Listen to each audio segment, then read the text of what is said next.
কয়দিন আগেও বেইলি রোডে একটা ভালো রেস্টুরেন্টে চাকরি করতাম। হঠাৎ একদিন আগুন লাগায় জানটা নিয়ে ফিরছি।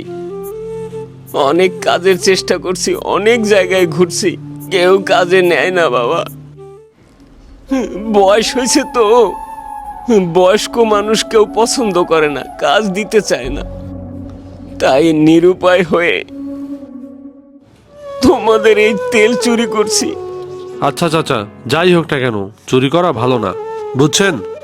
আমরা তো এই ছোটো কোনো ব্যবসা করি, মাল ডেলিভারি দেই। আপনি একটা কাজ করেন, কালকে থেকে আপনি আমাদের সাথে চলে আইসেন, একসাথে কাজ করেন। আর আপনার মুখ দেখে তো অনেক শুকনা শুকনা লাগতেছে। সকাল থেকে কিছু খাইছেন? মনে তো হয় না কিছু খাইছেন। একটা কাজ করেন,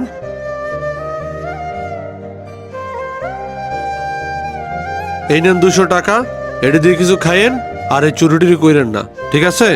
আসি।